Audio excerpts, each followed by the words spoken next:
What is up, everybody? It's the Don with the Don Tech, and if you've been around the news at all in relation to technology, you will know that the AMD Ryzen 7 processor has been released in relation to all the pricing, all the information, release date, and as much information as you can take. So they've got three different types of processors, as you can see here, the 1700, 1700X, and the 1800X.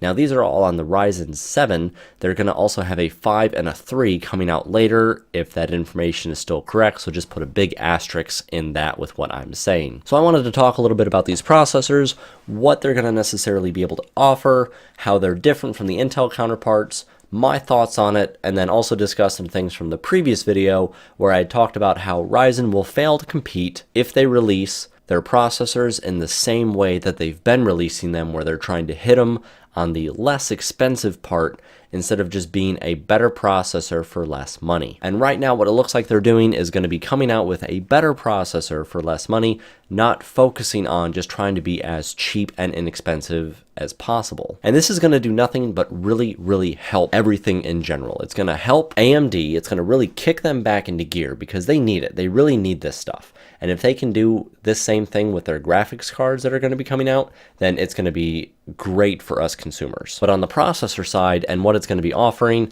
this is just fantastic. I'm going to go ahead and switch over here to one of these articles that had the pricing right here, and it's just really easy to see the pricing in this article right here. So from the top to the bottom, the 1800X is going to be $499. That's competing directly with the 6900K. Middle of the road at the 1700X is going to be $399. I'm not exactly sure which one that one's competing with itself. Maybe a little bit lesser variant on the 2011 V3 section of processors. And then you have the 1700, which is $329, and that's meant to compete with the current 7700K Kaby Lake. Now, all of these processors are going to be 8 cores and 16 threads, just with variable clock speeds and everything like that. Now, the release date of these processors themselves are going to be March 2nd, so we're going to be able to get our hands on these very soon. Motherboards are coming out shortly after. I will go to a tab of that in just a second, where we'll talk about some of these things with the processors. But in almost every single benchmark test right now, in relation to what these processors can do, they're beating everything that they have set out to beat. They're beating and not wiping the floor, but they're just beating Intel in a lot of these things when it comes to benchmarking and a lot of real world use. And that's really good because the initial releases that they were doing, the initial reports, the initial views, even the previous benchmarks that were out, they didn't really mean a lot because it was just kind of prototypes, engineering samples, not really the exact processor itself. And it was kind of, was it just hype? Was it fluff? What were they going for? Were they really going to come out with a processor that was going to beat Intel's $1,000 processor for less money? And they did. That's what they're going for here. They're getting this one right up here. Let's see if that can actually get a little bit larger. The 1800X, the 8-core performance champ, as they say. And this is the direct comparison with Cinebench and the test that it runs in Cinebench and the scores that it gets in Cinebench, and it's 9% better for half of the price. And that's a really good deal. Now, people that have already invested thousands of dollars into their processor, are they going to jump ship to get this AMD side for 9% performance boost? Probably not, especially considering that you have to gut yourself on the RAM. That's probably going to be something that's going to lessen the likelihood of people switching and jumping ship, because you got to remember the LGA 2011 V3 has 8 slots of RAM, and some of those boards can support up to 256 gigs of RAM, but normally have a 128 gig RAM max capability, whereas the AM4 platform is only sitting around 64 gigs of max RAM. So that is comparable to the current Kaby Lake platform and everything, where those only support 64 gigs, but this one, that 1800X, going head to head with that 6900K, the RAM difference could be a pretty significant situation there. And I don't know if there's any benchmarks in relation to the 1800X machine with 64 gigs of RAM versus the 6900K with 128 gigs of RAM, and seeing what they can do. I don't know if there's any of those benchmarks. I don't know if anybody cares about that as much as I do. I'm a RAM-aholic, so that might affect me more than a lot of other people. Going on to the 1700X as well right now.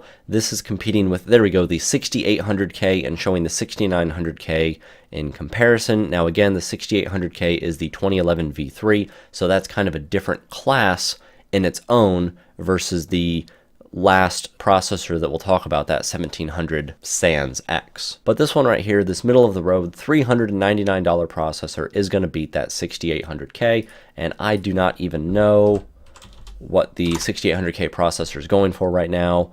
So right around that same price, 300, $400. So, okay. So that's not really where everything is shining. So right now, a lot of people are paying a huge amount of attention to the 1800X versus the 6900K, because that's where the big daddy of, hey, you're chopping the processor cost in half is coming. And in my previous video itself, I had mentioned some concerns in regards to the competition that would be able to come out because of AMD's desire to build things that were really inexpensive. And then that would be where you're not even going to have a competitive market, because you're having something where it's like just a Nissan Sentra trying to compete with a Corvette. It's just something that's like, all right, they're in different classes, and if you're looking for a Corvette, you're going to buy a Corvette. But if you're looking for the Sentra, that's what you're going to get. That's what you're going to buy, regardless of what sacrifices, I guess, you might have to make. So over here now, to search for the actual processors themselves, I just did a keyword search in Newegg for Ryzen itself, so we can see some of the motherboards and the processors. And the processors, the prices are going to be the same here, the $329, $399, and $499 respectively. And all of the processors will fit in any motherboard that you see. That is something that is remarkable, that you're not going to have to worry about different socket types. You're not going to have to worry about different architectures. It's going to just work. And that's really, really cool. So when I search for motherboards, all these motherboards, I can buy any one of these motherboards I want and put any AMD processor I want inside of it on the AM4 platform. And another beautiful thing about this, as I scroll through these, is look at the prices on these. That's fantastic.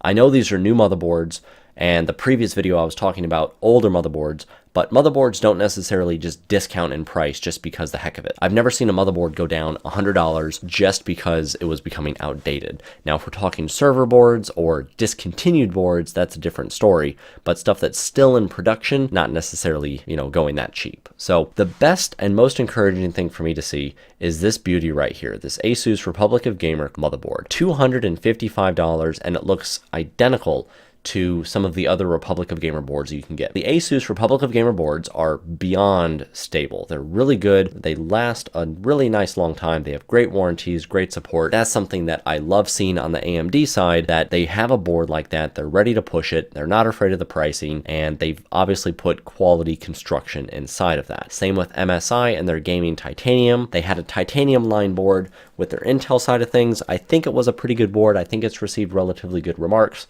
This is a $300 motherboard, and that's what I like to see, because it doesn't make any sense to buy a $500 processor and put it in a $100 board. Yes, you're technically only spending $600 instead of $800, but what you're getting in the long run is not good. This board right here, I would never recommend you buy this Gigabyte board just by looking at it. It looks cheap, the construction looks shoddy, and it doesn't have anything really going for it. And I know looks are not everything, but when it comes to a lot of these motherboards, sometimes the motherboards are so cheap, you can hold them and they will bend under the weight of what's on them.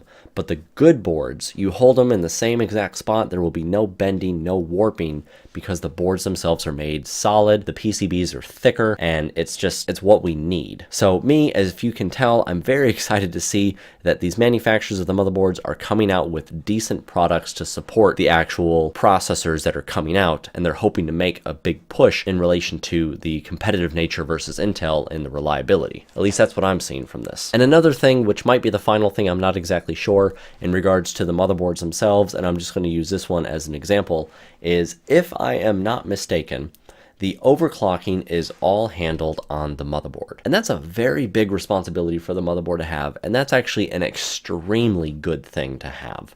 I don't know what it does technically for the processor by relinquishing that ability from the processor side to the actual motherboard side, but it's going to force the motherboard manufacturers, no matter what motherboard you buy, if they're going to say that you can easily overclock and overclock well, they better produce the results, because it's not going to be processor dependent. It's not going to be that, oh, you didn't buy the processor, okay, flash, thank you. You're not going to buy the processor that's going to be, oh, you just don't have the unlocked version, so you can just put it anywhere and just kind of hope for the best. This is going to be if these guys do not make a decent motherboard that can actually overclock well for you. Like right here, it talks about overclocking. If they don't make a motherboard that can overclock decently, you're going to know it right away because you're going to try to stick your processor in there. You're going to try to overclock it. You're going to try to push its limits and get exactly as much as you can get. But if the machine is stable and crashes on you, you're never going to give that one a chance. And I know that you AMD guys love to overclock. And so that's something that I'm really excited about with some of these things that they have, the one-click overclocking.